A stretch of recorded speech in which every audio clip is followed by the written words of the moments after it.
Assalamualaikum dan salam sejahtera kepada tuan-tuan dan puan-puan semua. Selamat datang ke Forum Pendidikan oleh Connecting Dots Learning yang dibawa kepada anda oleh PPD Bangsa Pudu. Topik yang akan dibincangkan pada hari ini adalah Effects of Covid-19 Pandemic on the Quality of Education, Concerns and Uncertainties. Saya yakin ini juga merupakan perkara yang bermain di fikiran anda semua, baik warga sekolah, ibu bapa, komuniti, tidak kira siapa saja, kerana pendidikan merupakan teras kepada pembangunan, bukan sahaja pembangunan individu tetapi juga pembangunan bangsa dan negara serta kesejahteraan dan kemakmuran dunia. Jadi tanpa melengahkan masa lagi, saya akan memulakan sesi forum kita pada petang ini dan saya mohon izin untuk mengendalikan sesi ini dalam bahasa Inggeris. Tetapi sebelum itu, tuan-tuan dan puan-puan sekiranya mempunyai sebarang pertanyaan yang ingin diajukan kepada kedua-dua panelis pada hari ini, bolehlah mengemukakan soalan anda di ruangan chat sertakan nama dan organisasi atau institusi tuan-puan serta soalannya. Baiklah, bagi semua warga KPM yang turut serta pada hari ini, link kehadiran akan disediakan di penghujung siaran dan akan ditutup pada jam 5 petang ini untuk direkodkan di SPL KPM. Alright, let's begin our session. Welcome to Connecting Dots Learning Education e-Forum, brought to you by Connecting Dots Learning and its strategic partner, the District Education Office of Bangsa Pudu, Kuala Lumpur. We are very privileged today to have with us two very distinguished and prominent panelists from two renowned international organizations. That's the World Bank and the Southeast Asian Ministers of Education Organization, also known as SEAMEO. We will be discussing the topic that has been very much on everyone's mind, and naturally we all have our concerns due to the uncertainties of not only our current circumstances but also the future, especially the future of our children. All right, but we are not alone, and that's for sure. We are all grappling with a world changed by COVID-19. So we need to open our eyes, our ears, our hearts and minds, and begin to connect with others in efforts to learn and the best solutions to not only survive this, but also thrive and hopefully coming back even stronger than before. And so, ladies and gentlemen, we are bringing to you two renowned education experts from whom we could hopefully glean some insights from the international perspectives. Let's welcome our first panelist, Dr. Aija Rinkinen from the World Bank. How are you, Dr. Aija? I'm doing great. Thank you for inviting me. It is my pleasure to be here today and talk. It's so good to see you. Yeah. Yeah, it's nice to meet you again. Yep. You have been to Kuala Lumpur, have you, Doctor? I have actually. I arrived to Kuala Lumpur last September and I stayed there almost the whole year. And now I'm visiting Finland, my home country, and my family. My husband and my son are here in Finland and I'm here visiting them, but I will be returning Malaysia, my second home, 1st of September. So then I will be coming back. Yep. Come home to Malaysia, yeah? Your second home? Yes. Okay. Yes. So Dr. Aija, I'll just take a few seconds to introduce you to the audience, yeah? Okay. Dr. Aija Rinkinen works as a senior education specialist at the World Bank here in Malaysia, but currently she's in Helsinki, Finland. She is a citizen of Finland and she has been working on education sector for almost 30 years. So prior to joining the World Bank, Dr. Aija worked as a senior ministerial advisor at the Ministry of Education and Culture in Finland. Okay, so it's there that her primary duties consisted of producing information for the political decision-making, planning and implementing the development measures set by the government and even representing Finland in international working groups and cooperation forums. Before that, she was a counselor of education at the Finnish National Agency for Education, working with core curriculum design and national development programs. Also worked on local level as a head of education, one of Finnish municipalities, as well as a principal and a special education teacher. So she's very experienced education expert. Yeah. So Dr. Haya has a PhD in Educational Administration Management and Leadership from University of Helsinki, Finland, and the master's degree from the University of Joensuu, Finland. She also has 3 additional certificates in educational governance and leadership. So she will be back in Kuala Lumpur in September, and I'm sure all the principals and teachers in Kuala Lumpur will be eager to meet up with her soon. Yeah, Doctor? So, Doctor, we Yes. have another guest that is, yeah, Dr. Ethel. So, we'd like to welcome Dr. Ethel. Dr. Ethel Agnes Pascua Valenzuela, Director of Southeast Asia Ministers of Education Organization Secretariat. How are you, Dr. Ethel? Hi, I'm very fine, Dr. Rosliza. We're here in Bangkok, still in lockdown. I hope you're all fine there in KL. We too are in lockdown, yeah, but we are surviving. Yeah, but I'm in my office today, so Oh, I me come too. in twice or 3 times a week. You're in the office? Yes. Okay.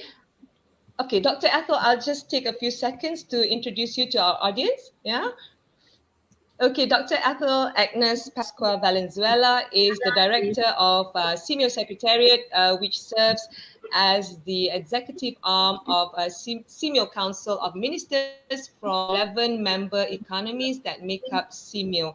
So Dr. Ethel Agnes Valenzuela is the 18th director of SEAMEO Secretariat and the first woman First Lady Director since its establishment in 1965. We're very proud of you, Dr. Ethel.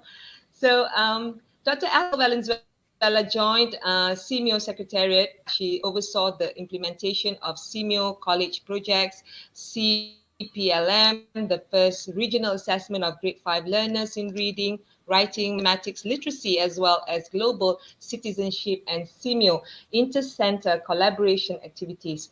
She represents SEAMEO in the UNESCO SDG Steering Committee and International Teacher Task Force. And she's also a board member of UNESCO GEM, and Asian Tibet Council. Presently, she takes the lead in crafting the new SEAMEO Strategic Plan 2021-2030. When the pandemic broke in, she introduced a wide range of COVID-19 responses of the organization, including the development and rolling off the SEAMEO webinar series. I'm sure many of you might have seen those webinars, SEAMEO Cares and SEAMEO Border Schools project aligning its actions to the UNESCO Global Education Coalition for COVID-19 response.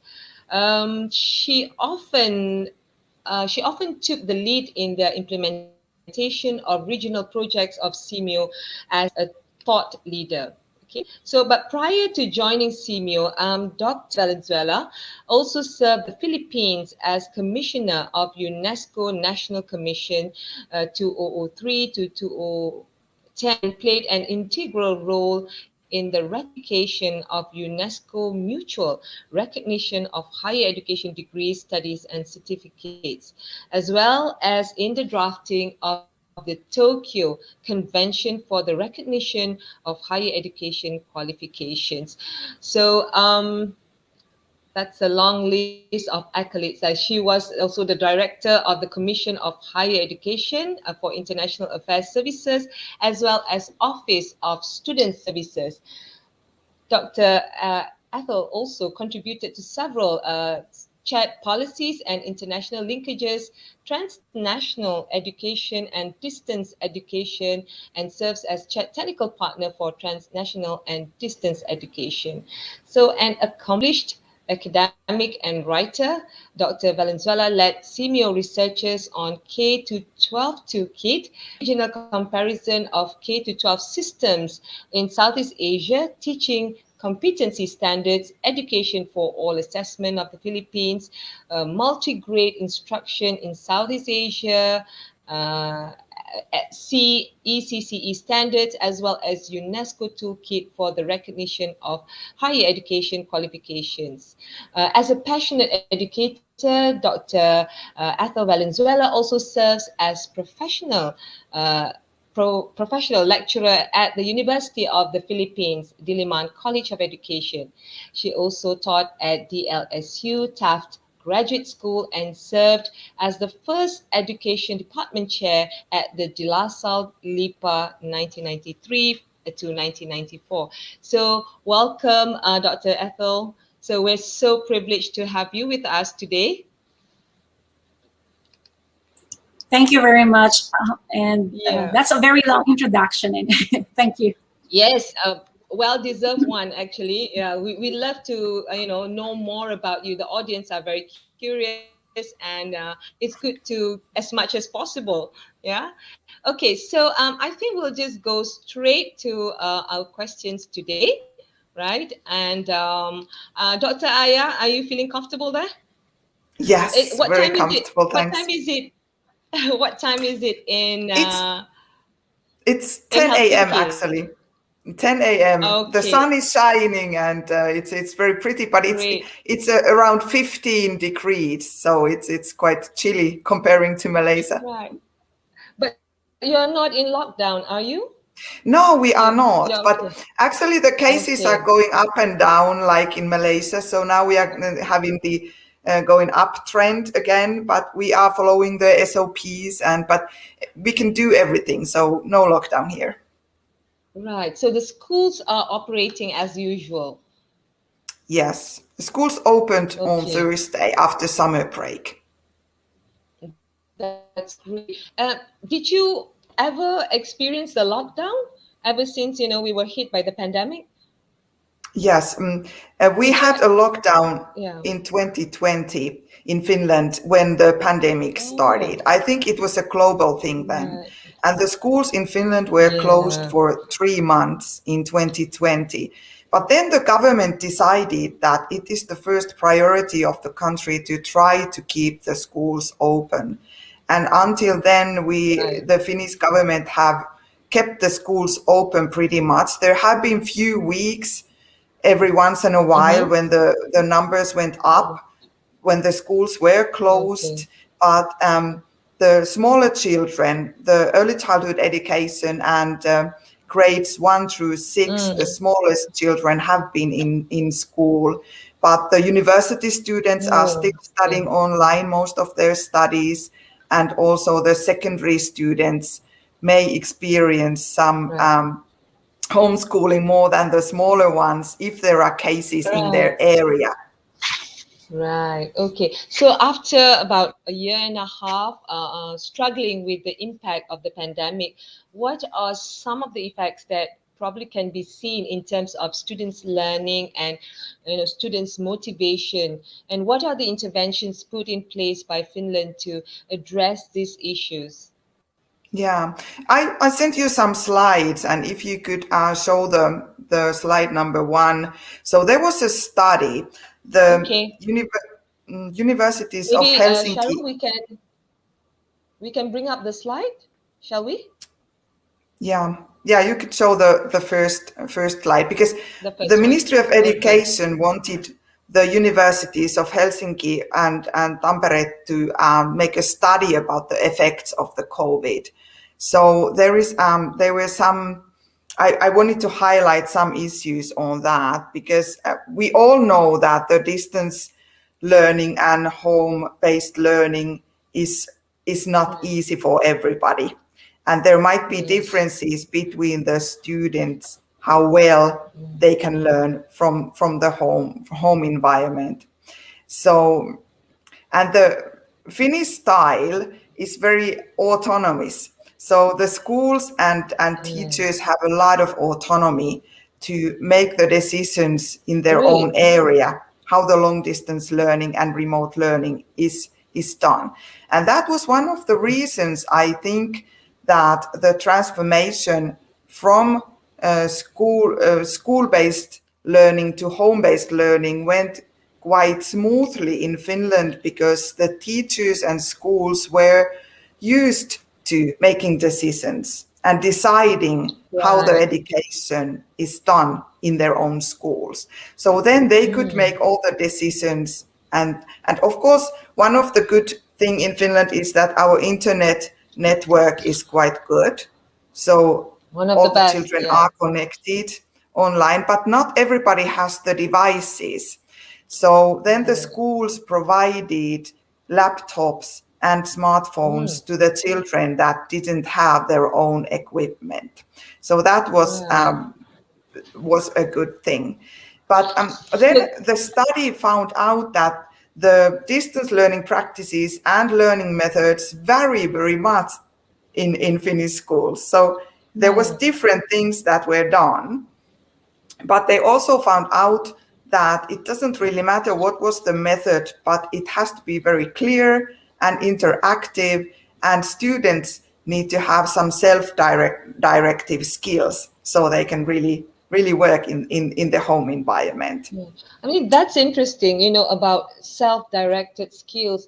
I mean, those are skills that, was it, introduced at a very early age, or it's something that you've only come to realize that, that they need to have such skills in the face of this pandemic?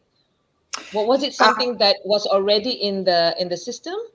Yeah, luckily it was already in the system. So our curriculum, core curriculum national one, emphasizes these skills. So we have been learning the skills when children go to early childhood education. The learning is very play-based, and Right. then they continue the learning in the primary school, and it's very project-based. And Okay. so they need to have the skills. So even at a very early age, they were exposed to project-based and problem-based learning. So that's Yes. very interesting. Okay, so they were not really. I mean, they don't really feel the drastic changes so much, because the school was able to quickly respond to the crisis that was that they were facing. So I Yes, mean, the transition was actually quite smooth for Finland. Yeah. Okay. it was. So yes. So that And Dr. Ethel, sorry, Dr. Aya, is there no. We any? can continue Okay. the conversation here. So Right. Okay. So, Dr. Ethel, we know the pandemic has hit our most vulnerable the hardest. Can you share with us some of SEAMEO's findings on the effects it has on the various member countries, and also if you can share with us SEAMEO Council's COVID response to these issues? Thank you very much. Yes, today I'll be sharing with you the Southeast Asia's response, mainly from the members of SEAMEO, 11 countries. As we know, the whole world locked down since March 2020, and a lot of learners actually all over the world are affected. And in our own region, we adopted different ways of meeting these challenges. I would like to request your team to The share one slides. PowerPoint. Okay. Yeah. So it will give Can them we yes. can we have Dr. Ethel's slides, please, Cheryl?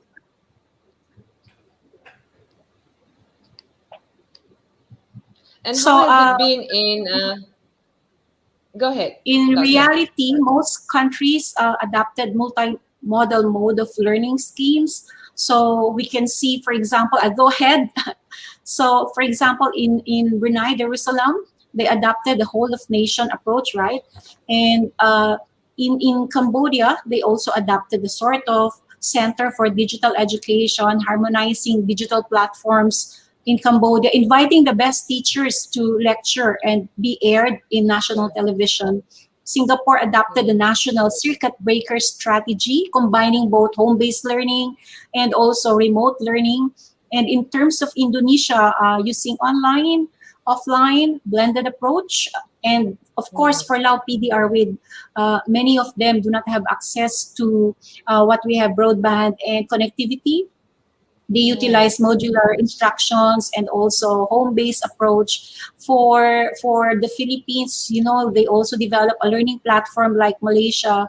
And of course, you're so well aware of a strategy of Malaysia, the holistic flexible learning strategy. And Myanmar has online as well as alternative platforms, similar to Cambodia, Laos. And of course, for Thailand, it adopted a education ecosystem model, on air, on site for those who can go to school, and then also online for those who cannot go to school but they can learn remotely. And Timor-Leste adopted SMS-based strategy, following up using mobile phones, and also utilizing modular instruction. So different countries have different approaches to, combat this situation of school lockdown in the early part of the year. Yes. So anyway, I have completed already my sharing. So these are the uncertainties and concerns. Yeah. I'll just go ahead, perhaps, no? I think I'm already in okay, later part. Next slide, please. So I have presented already the school closure, the types of learning, and the disparities in access in my presentation per country. And of course, like your concern is also quality of learning. And the next, next slide, please. What we have discussed, especially with the ministers, are those in disadvantaged situation, like children with disabilities, mental health issues, those who are living in extreme poverty, no access, no data, no laptops, children in remote and rural areas, and those not fluent in, language of instruction, and refugees and migrant families. They're still struggling. And in this pandemic also heightened their struggles. And next slide. So in a nutshell, next slide, please. I have shared the different responses per country. Okay, I hope I did not miss. Vietnam also use everything. Next. Next slide. Yes, okay. The open education resources in Vietnam and video materials, television, radio broadcast, they're all the same. So these are the current situation in our country. And let me continue so I will have a better flow of my thoughts. Next slide. So you were asking about the decisions of the ministers, right? So they had adopted since June of last year, what shall we do with this situation? So they adopted that. Continue enhancing the capacities of teachers. So we help one another, having free webinars, sharing resources. It's in our website for free, fostering a learning environment that is free from disruption. Wherever you are, there may be solution. Development and advancement of knowledge resources through OERs, and strategic partnership and alliances, which were stronger during the pandemic. Ministers are like friends and they help one another.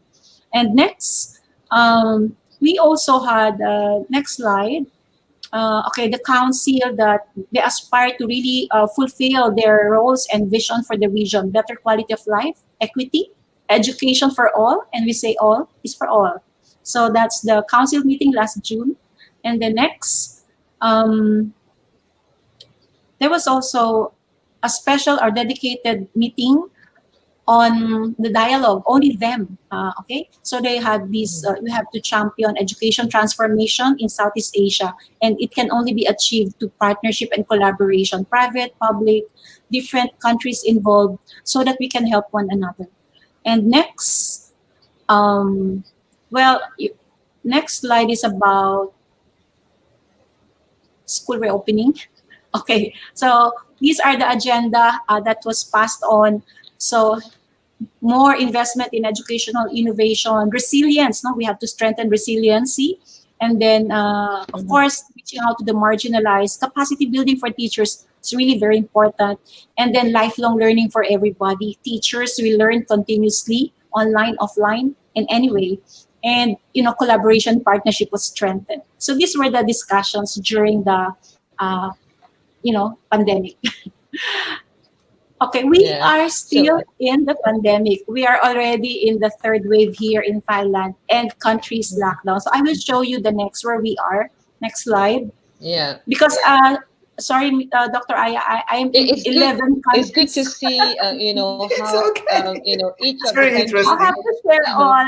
Yeah, I should not how miss each country, anyone. each Okay. member country react. Yeah. Yeah, so we are trying to help the ministers, and the only way to help them is to really give them information. So by text, when Ethel, what's happening? Are they opening up? Something like that. So I need to respond right away. So right now there are plans for school reopening, right? Many reopened last school year, but now they have completed that school year. We're now into the next school year, and we're still in lockdown. So many countries have opened in different ways. I think one key lesson here is decentralization. You just, it's so difficult to have a top to bottom approach that, you just close everybody. But you see in many countries, some tried to open if there is, easing up of the pandemic. They tried to use, other modalities face to face. But for those with, red areas, yes, Indonesia used this one, red, orange, and green. Thailand used dark red, orange, and green. So there is a difference Yeah, Malaysia in has approach. that too. Okay, so countries would use that, that signal for opening and using online and remote learning. So learning is continuing now. It's not face to face, but actually it's more of it depends Right. on not really one size fits all. So this was the It's last one true. I shared with some ministers, and I think that's my sharing on the current state. Thank you very Yeah. much. So, thank you, Dr. Ethel. I think it's really interesting to see that how the Southeast Asian countries are able to come together, and thanks to SEAMEO Secretariat, to providing them the platform for them to come together and share ideas, and together try to problem solve the crisis that's at hand. And it's interesting that you said different countries try to figure out on their own how to actually start reopening schools. And even in Malaysia, although we have we have not opened up our schools for all the states, but we are slowly looking at the transition from the critical phase to a recovery phase, where we can start opening up schools, maybe not in the cities first, but probably at areas which are not affected severely from the pandemic. So, okay, Dr. Aya, are there any specific concerns in terms of the learning gaps faced by students in Finland, especially among groups? The marginalized groups. Yes.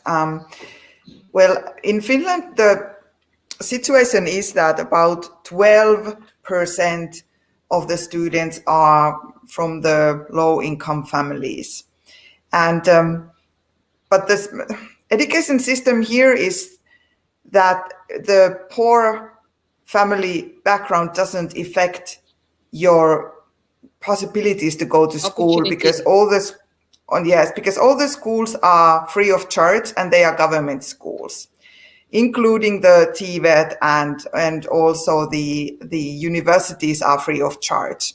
But the household kind of a social economical background, it has effect on learning for other reasons, because especially the crisis with the pandemic has affected the families, because the families are struggling, some of them. The parents have lost their jobs, or the parents are struggling with the mental issues, or they are very lonely because there has been restrictions and the SOPs.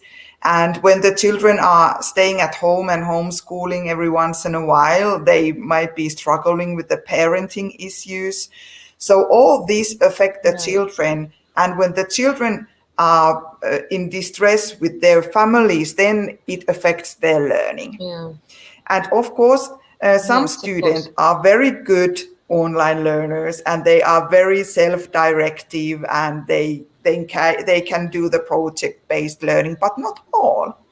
We have groups of students that need more support than the others, and we have special education students. So we need to make sure that there are structures in the education system that these as children can be helped.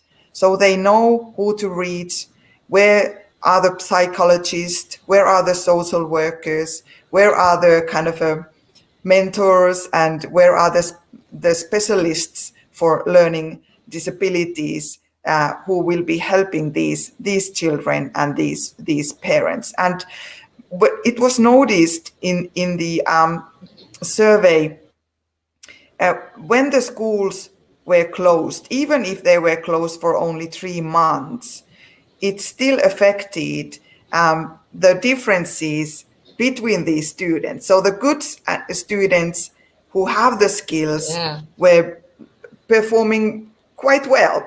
It didn't really matter if they were home or in school, because they knew how to learn. They had the strategies. But then the children who need support, it was noticed that they kind of were performing not as well as they were before when they were in school. So that is one of the reasons why the government wants to keep the schools open. And even when the schools were closed, they still gave the opportunity for these special ed children to come to schools to learn, because online learning for them was a struggle and is a struggle. So children in Finland do struggle as well where online learning is concerned, right? It's not just here within our region, Southeast Asia, but No, yeah. also in Finland. It's a global issue, because many people think that if you have the internet connection, and if you have the laptop, and if you have the programs that you can use on the laptop, then you are fine. But that is not true, because Oh, even if you had all the books and knowledge in the world, it doesn't mean that you as a student are able to use those for your benefit, because learning is a cooperative issue. right. It's something that we do together Absolutely. in contact with others. So just having the access to information, it's not enough. So schools in Finland has not really been closed. I mean, you have never actually closed the schools, right? But what if there is what if one of the students got infected with COVID-19? So how would the school respond to that? Because Yeah. they've got the autonomy to act accordingly. So decisions are made at school level. So in case of an infection in the school premises, what would happen then? Would schools still Yeah. be open? I think that is very, very important question to ask, because we have a unique system for that. Because in many countries there are SOPs between people and students Yes. in school when they are open, but in Finland we have SOPs between groups of students. So there are like clusters in schools. So like there are 3 classes of children studying on one side of the school, and 3 classes on the middle of the school, and 3 classes on the different area. And these Different blocks. groups of Yeah. blocks, and these blocks are not mixed. So if there is infection in one block, it means that there is only 50 to 60 students that are possibly infected. And Right. then those children are sent to home for quarantine for Home. 2 weeks.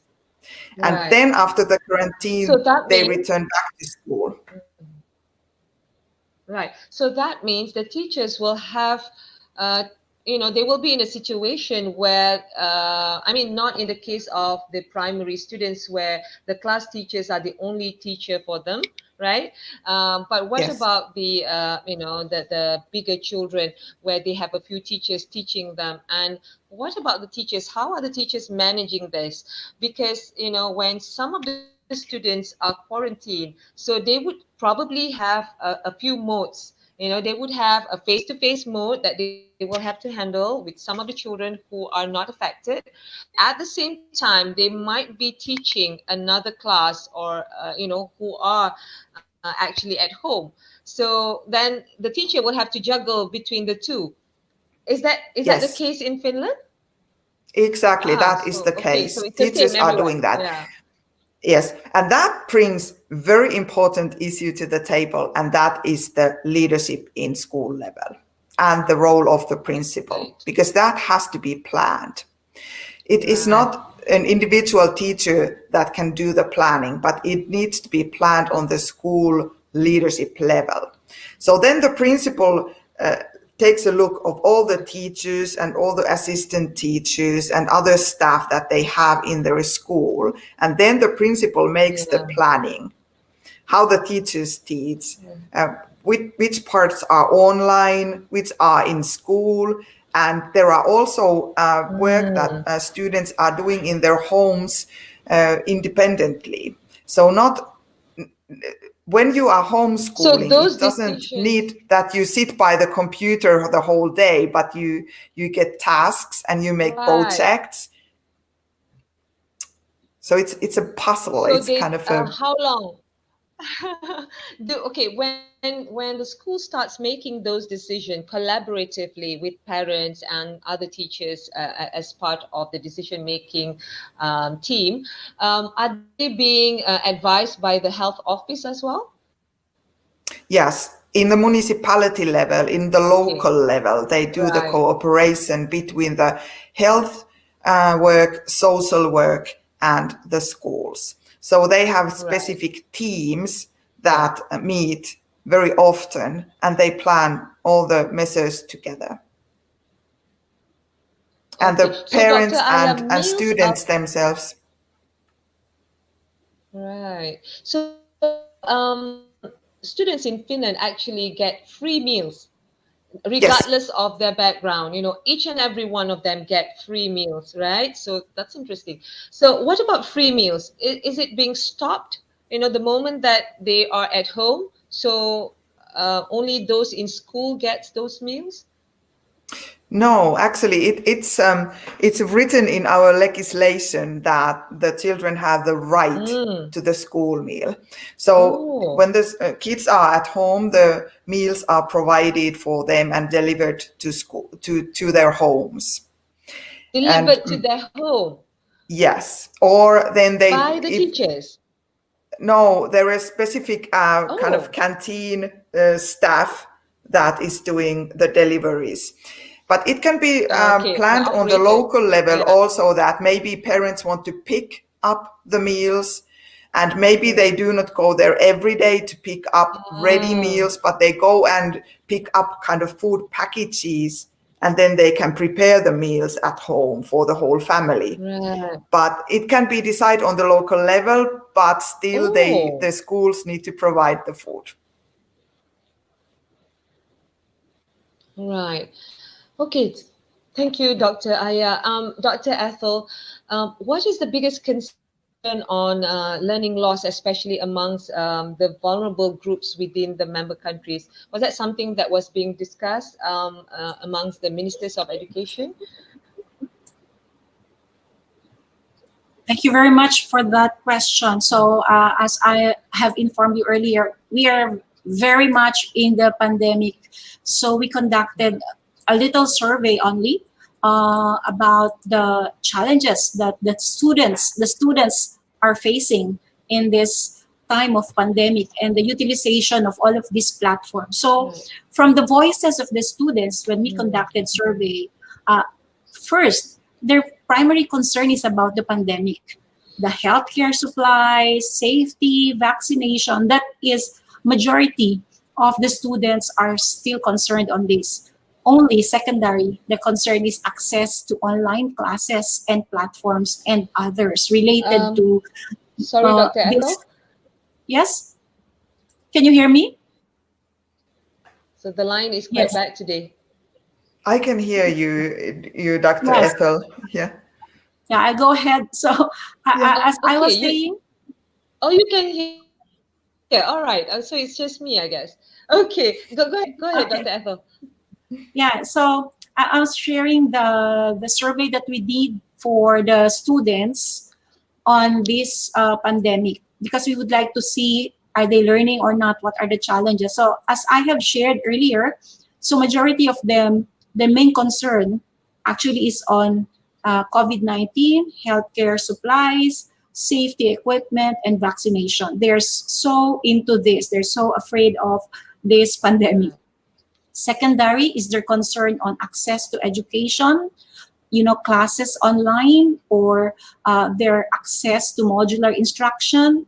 And third of their concern is financial and economic support to, pass this pandemic, this challenge. And the fourth that they wanted is psycho and social mental health support. And of course, parental and community support. So I was like thinking about, I thought they would be like 90% not happy about this platform online, but they're more concerned about the pandemic. And in our study also, most of them are also thinking about their future career. They're worried about their future. Almost like 80% of them. They check that they fear about their future education and their career and the difficulties that they will face. Second, of course, is actually shortage of skills and inefficiencies of outcomes or new career path for them because everything now is digital. So I was like, I thought that's a big problem for them. But looking at the pre-pandemic times, we have uh, also measured the literacies of our kids. That's grade 5, right? CPLM. So we have measured reading, writing, and of course, global citizenship and numeracy. So prior to the pandemic, that was our assessment in the region, and that is called Southeast Asia Primary Learning Metrics. And in that, Malaysia participated and other 6 more countries who joined CPLM. And we know that we have a big task to do. Even before the pandemic, we are already struggling on the reading, writing, and mathematics literacies of our children. So, in fact, there were many presentations and discussions about learning poverty now or learning loss. But even before the pandemic, we already are experiencing learning gaps. And this situation will be aggravated again by the ongoing pandemic. So we don't have the current assessment because everybody almost all countries in the region are in lockdown. You cannot, of course, give a regional test or find out again their score. No. Our next assessment will be in 2023. That's hoping that the pandemic will be over. So that's my take on the learning loss situation and the youth appreciation of all of this situation now.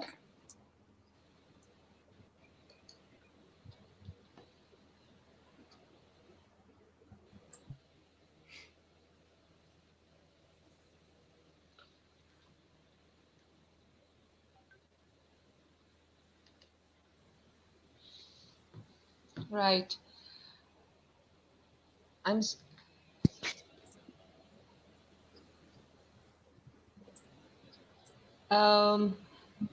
Dr. Ethel, sorry, I have Yes. difficulties trying to hear you actually. So I think it's just me. Yeah, Ross, can you hear me? Okay. So it's probably something wrong with Sorry. your connections there. Yeah. Because Yeah, I we're think so. fine. I can. Okay, you're fine.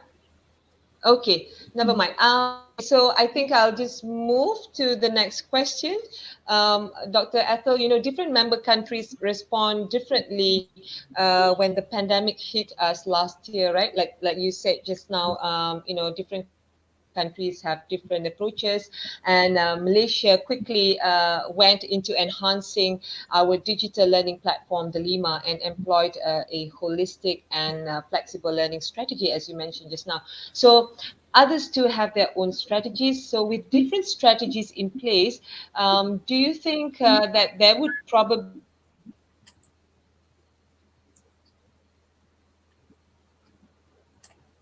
impact on the within the region? And do you think would there be a long-term effect on the progress of the region as a whole? Um, I wasn't able to hear some of what you said, but let me answer that. The last part I have heard from you. Well, of Okay. course, there are disparities in learning Okay. opportunities now. Given the situation, Yes. we have, of Yes. course, learning disparities between and among children in the country and between and among children in our region. And the fundamental thing is that the policymakers, our CMEO Council, are aware of the challenges. They're doing their best, adjusting the policies. Like, for example, in Brunei, Malaysia, or even Singapore, I thought they would not have that, but they provide financial support to children who are disadvantaged in terms of giving loans Great. for Yeah. iPads or mobile connectivity. They reach out financially. They also provide books and all of these modules for free to children. So all ministers are doing their best as I see it. And well, Mm. the school contexts are Yeah. different. Policies may be applied differently. And what emerged out Mm. as the important model is decentralization of school management, allowing key stakeholders in the Yes. province or in the region to decide whether they will reopen or they will use different platforms for learning. Right. So, but anyway, there are learning opportunities provided to the children and the kids and the universities. Mm-hmm. Even they also do remote learning, and they are trying to really Right. identify the bottlenecks, the children who are at most need of intervention. So, Yes. the ministers have special program for these children, and even with children with disabilities, helping them.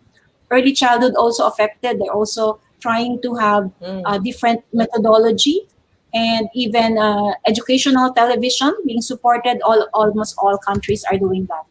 So, by the way, this Right. is very interesting. That findings from our. I think you will be very. Many of you are school heads or principals. This came from the CPLM when the principal said that before the pandemic, of course, that the problems are lack of classrooms for many of our countries. They reported also lack of toilets, lack of instructional materials, lack of qualified teachers, and lack of Mm. computers the most, 46%. Let me go to another interesting area. Next slide. About the reports, next slide, is coming from the teachers themselves. So, what are the Mm. issues affecting the learning of children in the classroom? So, basically, they reported children who are hungry, 34%. So, how can you really learn if you're hungry? So, Right. this stood as something that we need to look at. School feeding stopped during the pandemic. No more school feeding, right? And before the pandemic, there are some intervention on this. But anyway, it's a big percentage. Of course, lack of basic knowledge of learners, lack of interest sometimes, disruptions, and lack of sleep. Then let's go to the next findings from our study. Now, this is the children reporting. So they said that in the face-to-face classes, the time they are saying that many teachers, over half of the teachers, are coming late to class, Oh, oh. and 62% of children reported that teacher took a long time to settle before starting teaching, and 40% that children reported teacher was absent, sometimes often. So these are important issues. But the next slide will tell us, next slide. So you have These are report of Malaysian children principal. included? Yes, of course. Report of principals, report of teachers, report of children. And the children's attitude is something I am cherishing. Despite everything, children had a very positive attitude to school, 80%. So let us support, schooling for children. And I'm Yes. hoping that after the pandemic, they will go back because they really love being in school. They feel safe when they're in school. They would like to belong to the school and make friends easily. And of course, everything that they And learn they from are really school. appreciating schools and teachers right Yes, now. They yes, are missing them. 80%. 80% in Southeast Asia would like to have schools. So I think that's very important for Yes. my sharing. And I think we Yeah. need to do a lot of secondary analysis now for what we have Yeah. found out. This was That's 2019, a so very it's just a year before COVID. Right, that's a very interesting finding. I know it's actually before COVID, and I think it's even more pertinent right now. They are really looking forward to go back to school. They may enjoy online learning, they have fun with their teachers with online learning, especially the little ones. But on the whole, all of them want to go back to school, and we do have to figure out ways to actually allow that to happen. And I think Finland has done that quite well, and perhaps we can emulate that practice. So, in Dr. Aya, in terms of uncertainties and possible future disruptions, right? I mean, today it may be COVID-19, tomorrow it can be something else, another disaster can hit us. We all know that there is a need to help our children develop resilience that would enable them to face the VUCA future. We speak about VUCA future, the volatile, unpredictable, complex, ambiguous crisis. So we must actually prepare our students with the right skills so that they will have the resilience to not only survive, any challenges that comes to them, but also hopefully thrive from it. So, and interestingly, we know that Finnish students are known to be resilient. Yeah, based on the PISA findings, Finland ranked high in terms of not only system resilience but also students' resilience. So, okay, the question is very simple actually. So, how did you do it? How do you develop resilience amongst your children? So, a little drama before the question. Yeah, but thank you. I would, if you could show the last slide from my deck. I only take that one, the last one, because no, the following ones, the only with few boxes, all the way down. Yeah, one more. So this one, because I think that the learning gap gets worse when the good students get better and the poorer ones are not performing well. And this remote learning and hybrid learning is making the gap bigger and bigger because of the situation is quite challenging. And in Finland, the resilience that has been needed in Finnish society, because that helps. And I put down some elements. This is not only the Finnish education system. I think that this is global. I have seen these issues discussed in European discussions and global discussions as well. But I think that they are something that need to be considered when building a resilient education system. First, there needs to be good planning on each level. So not only government level, but also school level.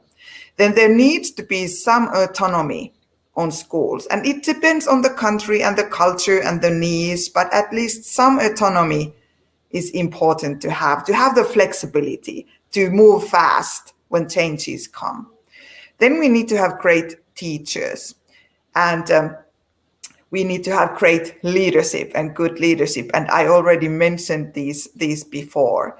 And I think it's also a question of pedagogy that we are using. If we are using the type of models that the teacher is a kind of a lecturing and the children are listening, then the pedagogy is only kind of a one tool used that way. But if we use models, the group work and individual work and kind of research in schools, even small children can do the research and things like that, tutoring each other, then there are more opportunities for children to use their skills and develop their skills in school settings. If it was in schools or at home during the remote learning periods, then we need to make sure that we have the tools to do the teaching. It might be a computer, it might be a pencil, it might be a kind of a magnifying glass, but we need some tools to use. But it doesn't need to be expensive or difficult to find, but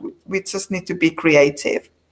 We need to have cooperation between all the workers. We have been talking about the health care workers, social workers, teachers, parents, students, and government and local administrations. And then we need to have support systems, both to students and for the school staff. And teachers need to be supported. It is not easy for teachers to be educators in COVID and the next crisis that we will be facing in the future for sure.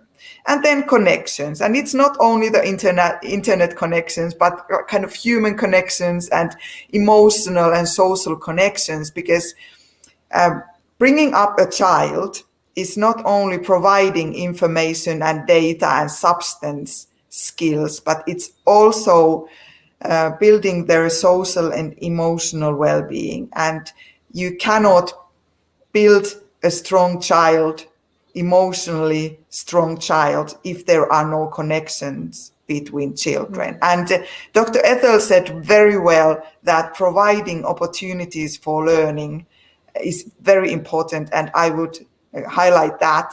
And learning is not only the substance, it's also the social and emotional learning. Right. So it's different in different countries, different kind of cultures, different histories, but these are the elements that I find to be important when building the resilient education system. Yeah, and you also have, I read, I was very much interested in this culture that you are very proud of, Finnish are very proud of, the sisu culture. Did I pronounce it correctly? Yes, you do, and that is very Finnish thing. The sisu, yeah, it needs sisu culture. Okay, it's a culture that's being. I think you cultivate that at a very young age. The culture of never giving up. You finish what you start. You must take pride in finishing whatever that you have started. Take it to the end. So that's we're very proud of it. So is that part of the reason why Finnish students are very resilient? I think so, because Finland was a very, very poor country 100 years ago, and we went through First and Second World War, and it was very difficult times.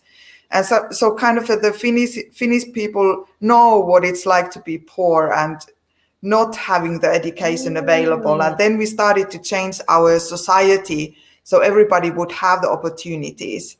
And it's a small country, so it's easier to do changes in a small country. But I think that this sisu is something that was so important for our nation 100 years ago, and it's still important. But one thing I need to mention here, I do not want to forget this, it needs to be okay to fail.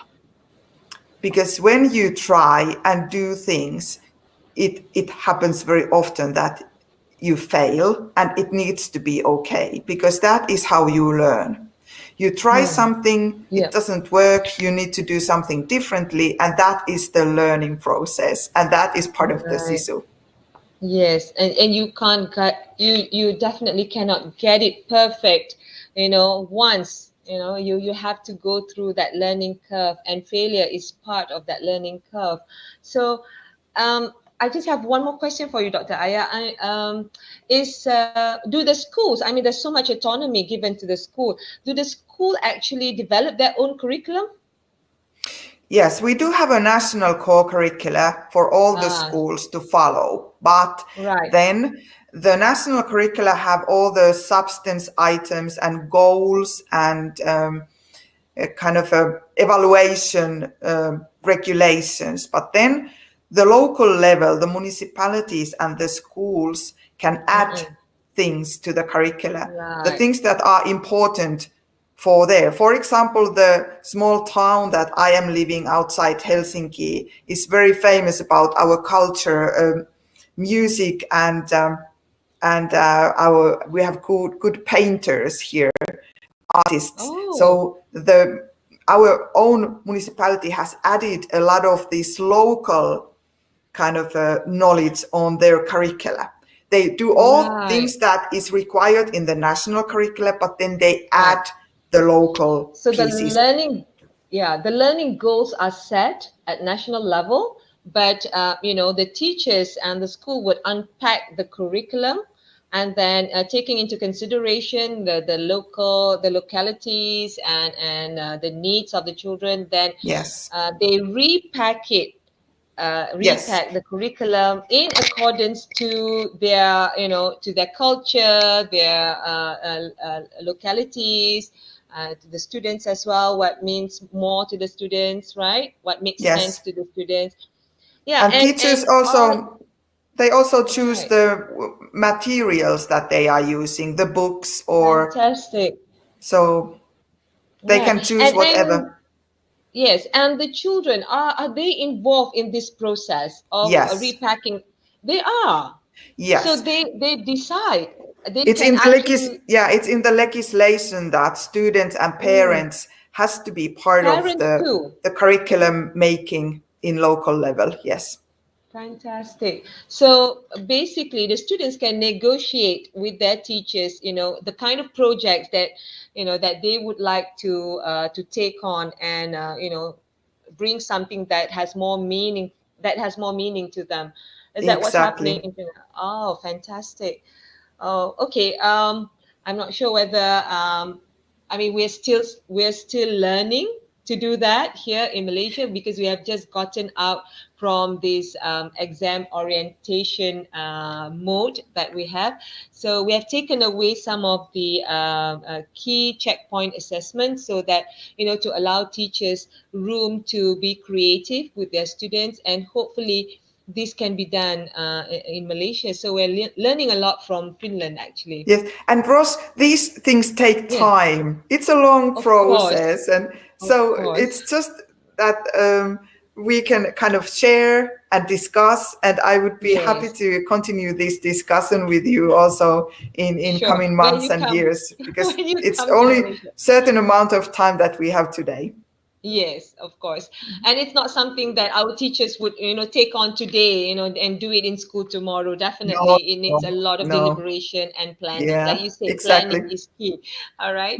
Dr. Ethel, I've got one last question for you. The current crisis has really tested our ability to deal with massive disruptions, right? So Finland is lucky in the sense that they have actually developed skills in the students to have a resilience. The students are resilient in Finland. So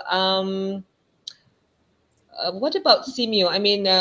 SEAMEO plays a huge role in providing a platform for countries to share best practices and celebrate new ideas and innovations, collaborating, supporting one another, in sickness and in health. So we come together thanks to SEAMEO that provides that platform. So what is SEAMEO's plan to actually help strengthen system as well as students' resilience among its member countries to prepare them for the future uncertainties? Thank you very much. So I think when it comes to resilience in the face of emergencies, early on, even before the pandemic, in 2015, the ministers have adopted our education agenda, 7 priority areas. In that priority areas, the ministers have adopted resiliency in the face of emergency.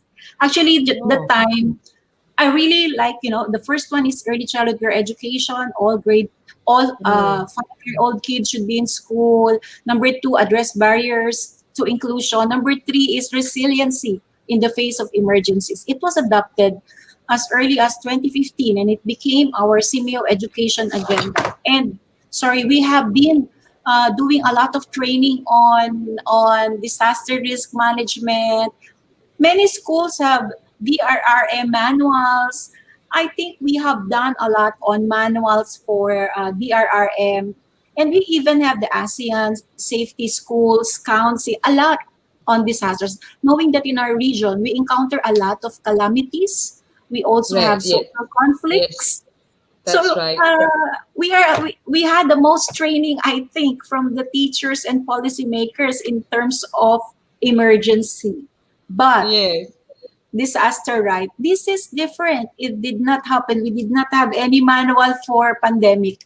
I mean, we have manual for earthquakes. We have manual for, tsunami. We have all the signs in all the schools. Everything. We have prepared all of these together as a region. And whenever there is, a big calamity in one ASEAN country, Singapore can right away send a team. Indonesia can right away. Those are already in place. But in pandemic, nobody did a manual or there was never any training about this thing. Although Singapore, like they had the SARS some years back. But these are minor. It's not a pandemic that we envision. So again, the regional approach is here. The regional policy is to strengthen resiliency.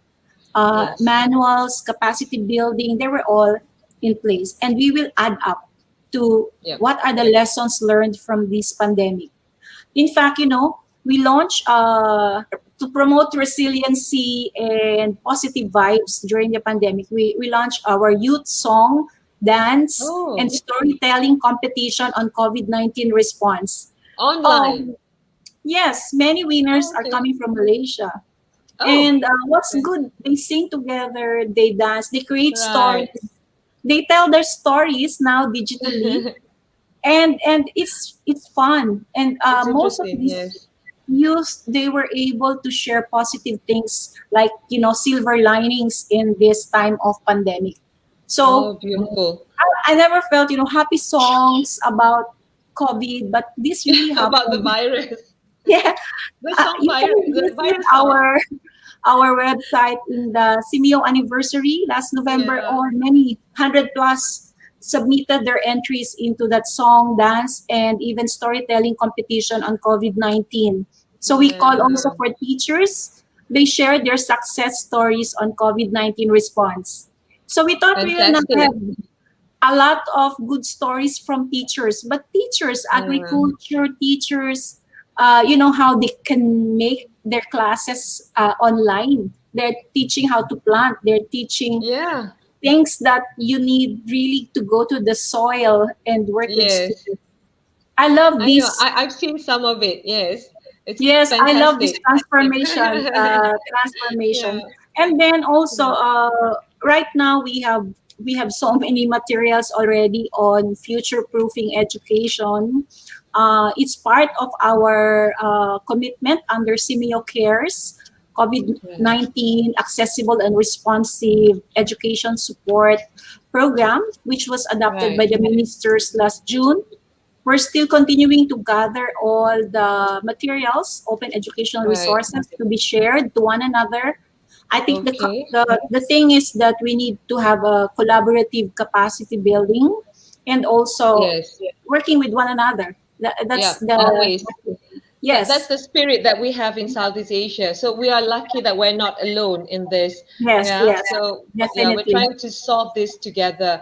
So thank you so much to Dr. Aija and Dr. Ethel. I think we have some questions from our audience.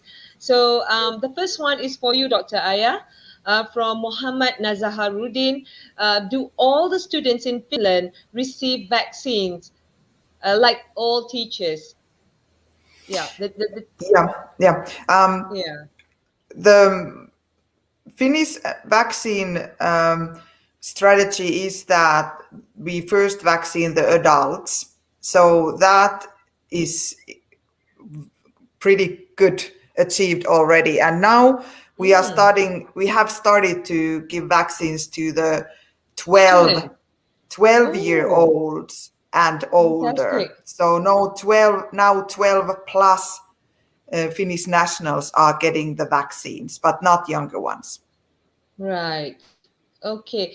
All right, Dr. Ethel, how can these learning gaps be bridged when schools reopen? I think we've also addressed that just now. It's all about Dr. Aya mentioned about planning, yeah, or the schools coming together. So I think it's also relatable here in the Southeast Asian region as well, all over, right? Yes, during the meeting of high-level officials in CMEO, Mm-mm. they already adopted the 3 Rs. So that Three includes hours. resilience, Okay. Yeah. resurgence planning, and of course remediation. So they Mm-mm. adapted that there should be a response to remediation to address learning gaps. It's part of the adopted agenda. So different countries would have different approach to do remediation, and I think we really need to be serious about this because, Yeah. as you see, even assessment online is problematic. Many teachers are Yeah. reporting that kids receive higher grades than before, or something like parents are the ones doing the Oh assignment. dear. A lot of issues that Okay. that parents themselves are complaining that that they know that it's the parent who did, oh, so many things, so many issues. So but then it depends on the country and the context and the situation. But many Okay. are not advanced in online assessment. I'm Yeah. also a Yeah. teacher. I teach, but PhD, they're more advanced. But it's Yeah. actually difficult to really trust, and have this assessment for students you cannot really see, and you don't know who's Yeah. really answering, and a lot of True. issues. But it will have another day for our Yeah. webinar. Yes. We'll have a Maybe in the specific future webinar about that. we Yeah. can talk about Okay. that later. Yes. Dr. Aya, there's one question for you here, and it's mentioned. This person specifically mentioned your name. What do you think about the schedule implementation? I think the timetabling. How many subjects is suitable to teach per day during the pandemic? I think what she meant is the online learning. Is it necessary to teach 4 to 5 subjects per day? Yeah, but that's a good question, and it's about pedagogies, how it's done, Right. because you can teach more than 5 subjects a day Really? if you are teaching them at the same time.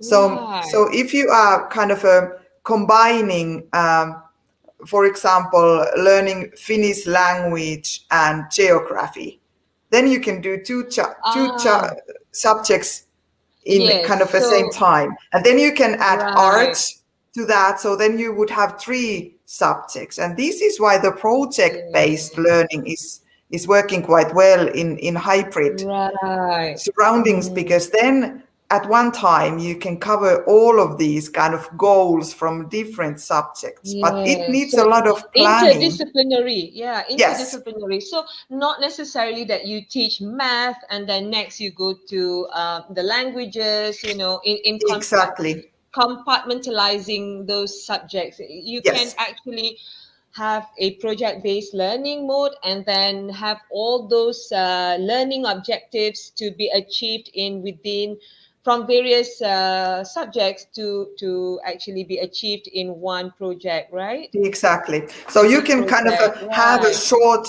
short kind of introductory to some new items in mathematics, just Yes, yes. quick facts, and then you move to the project-based learning and combine these new learned items to some other subjects. So I think that would be something to think about. That's really fantastic. It's something different, because we have been teaching all the different subjects differently in isolation. It's only on certain big projects that just one or two subjects, come together. So I think that's something that we can really look into, and that's very interesting. And I think my colleagues in the Curriculum Development Center is actually looking into this as well.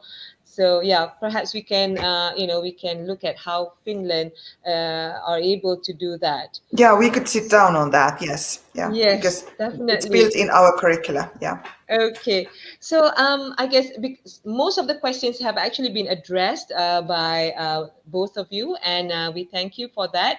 So that's all that we have for today. Actually, we have come to the end of our forum, and I've got a message here from Dr. Amin Senin, the founder of Connecting Dots Learning, and he has actually conveyed his warmest regards to both of you, and he would like to thank both of you for agreeing to be in our forum today. It's very rare that we get the two of you together, two experts, two international experts, to be together in addressing the same issue faced by all of us, across the globe.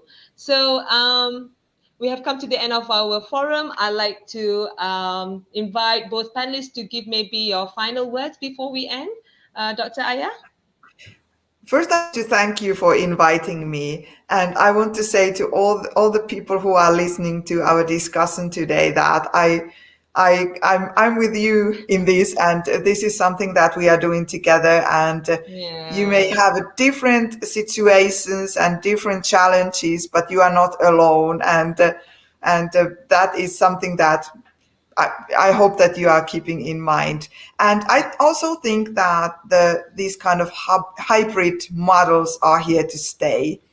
Yes. Now we are working from our home offices most of the time, and even after the pandemic, some of these models may be staying. So I think there is also a small silver lining on this pandemic, because we have been learning new things, and also the schools have been learning to use the technology, use the remote learning, and our students have also learned a lot about, for example, technology and maybe some self-guidance. Yeah. So these would be my parting words today, and thank you once again. Thank you, Dr. Aija. Dr. Ethel, we'd love to hear from you once again. Thank you very much for inviting me. Dr. Amin bin Sinin is really my idol and my model. Even before I was with Secretariat, I see him often in the Philippines, SEAMEO Innotech, and he's my idol. Anyway, for the dear participants, teachers, and education personnel who are joining us today, there's so many things we can learn together in this time of pandemic. It's actually us retooling ourselves, upscaling ourselves, and do not give up. It's a lifelong process anyway. But regarding the last question that was thrown on us, many countries at this time, they have focused on core subjects. Less is more. And many of the ministries of education have focused on fundamentals, because our curriculum before the pandemic, they were already overcrowded, overloaded, and we need to decongest. And the pandemic taught us that one. Focus on fundamental skills for the core competencies that are necessary for our youth, for our children, and the same with teacher preparation. So I wish you all well, and I hope that you can join us in some of our webinars. You can join us in our YouTube channel. We have a lot for you, and please visit our website as well. Thank you very much. Definitely, Dr. Ethel. Yeah, I think you've got quite a fan club here already. Okay, so many followers here. Dr. Aija as well. Quite a number of fan club here. They can't wait to welcome you here in Malaysia. So we'll see you soon. And so if I may just sum up our session today, we are definitely in crisis, and that is quite obvious.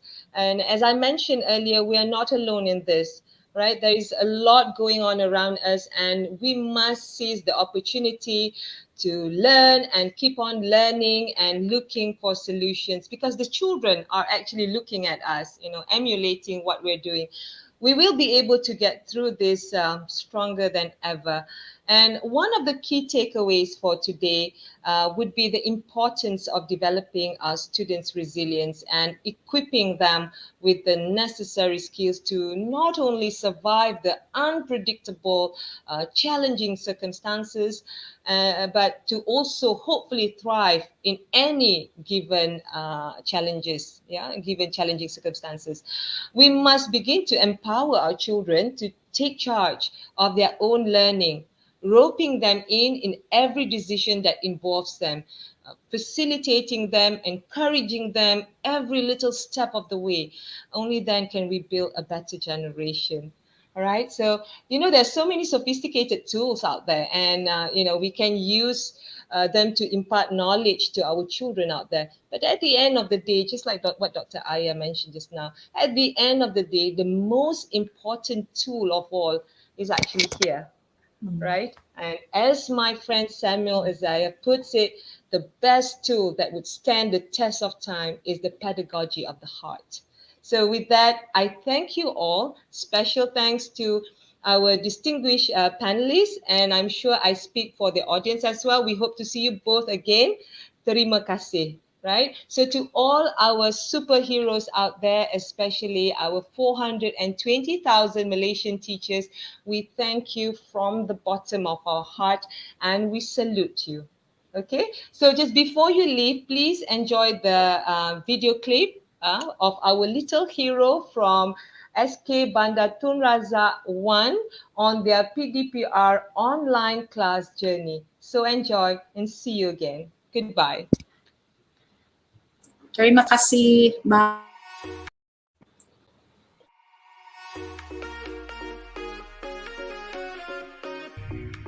Winter in Korea usually between December and February. Wow, I am the Sophia son. I just spend in the winter season. In the winter, I wear winter clothes, winter boots, scarf, gloves, hats, and ear mask to protect myself from the cold. In the winter, I like to build a snowman and play snow angel. I like to hi teacher and friend. My name is Mulamia Danisa. I want to show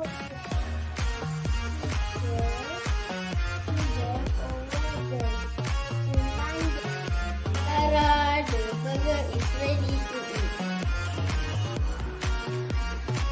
Thank you.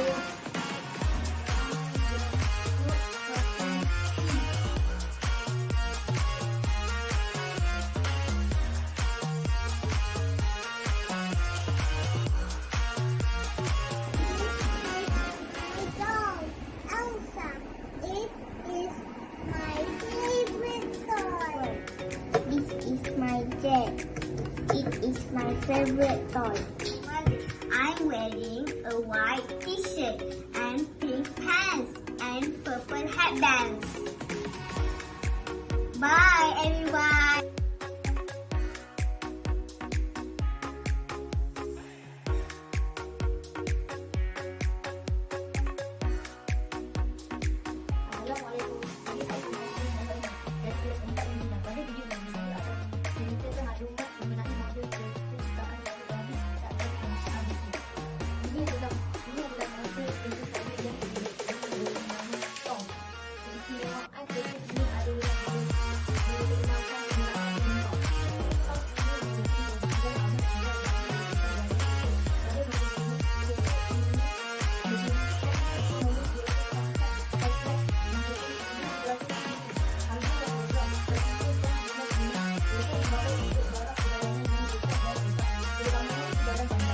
Lagu tikus dan helai.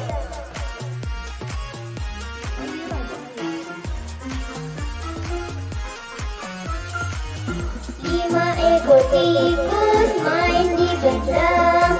Datang burung elang mencari makan. Satu ekor tikus disambar elang. Tinggal berapa tikus main di bendang.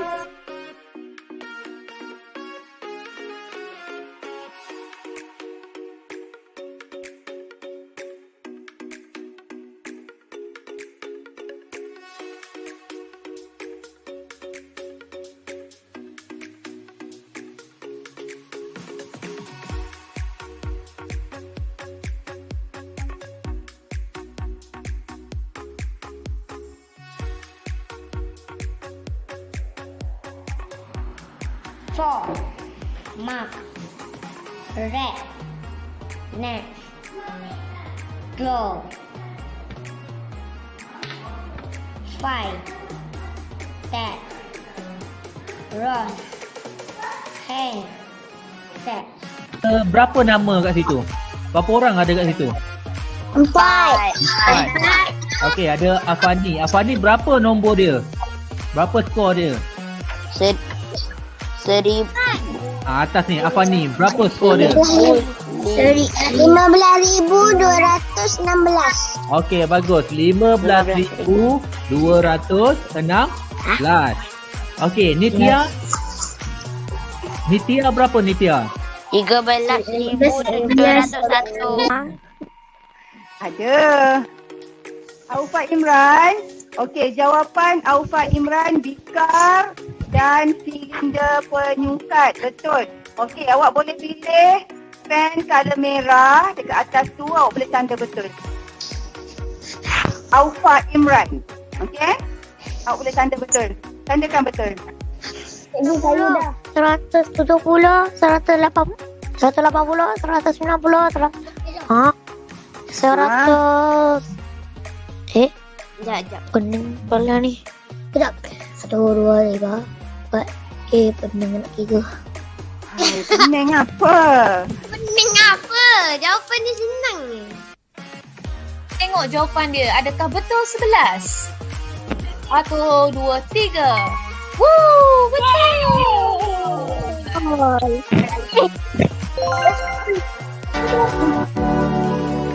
Dan ada gambar macam Mr. lah. Ha? Ada apa?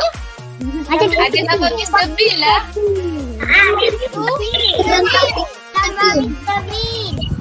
Mr. Bean tu kata sama-sama sedap, sama-sama hebat lah.